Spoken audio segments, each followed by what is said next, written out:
ফেরাউনের মৃত্যুর বর্ণনা দিতে গিয়ে জিবরাইল আলাইহিসসালাম বলেন, পানিতে তলিয়ে যাওয়ার পর আমি ফেরাউনের মুখে লাথি দিয়ে কাদামাটি ঢুকিয়ে দিতে থাকলাম, কেননা আমি আশঙ্কা করেছিলাম সে হয়তো শেষ মুহূর্তে এসে লা ইলাহা ইল্লাল্লাহ পড়ে বসবে আর আল্লাহ তাআলা তাকে ক্ষমা করে দিবেন।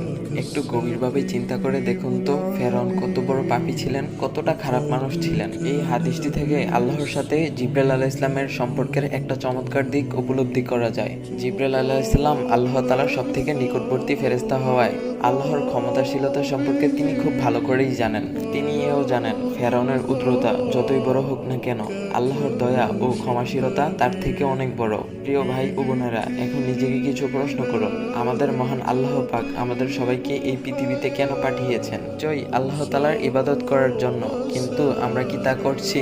আমরা তো দুনিয়ার রং তামাশায় এমনভাবে মেতে উঠেছি যে পরকাল নিয়ে আমাদের ভাবার সময় নেই। আল্লাহ তাআলা অসীম ক্ষমাশীল ও দয়ালু, তাই আপনার পাপ যত বেশি হোক না কেন তওবা করেন, আল্লাহর নিকট ফিরে আসুন। আল্লাহ তাআলা আমাদের সবাইকে বুঝার তৌফিক দান করুক, সবাই বলি আমিন। তো গাইস, এমন ইসলামিক ভিডিও পাওয়ার জন্য ভাইয়ের আইডিটা ফলো দেওয়া যাও। ভাইয়ের আইডি নাম হচ্ছে ইসমি নাইম। তো গাইস, নতুন ইসলামিক ভিডিও আসা পর্যন্ত সবাই ভালো থাকবা। আল্লাহ হাফিজ গাইস।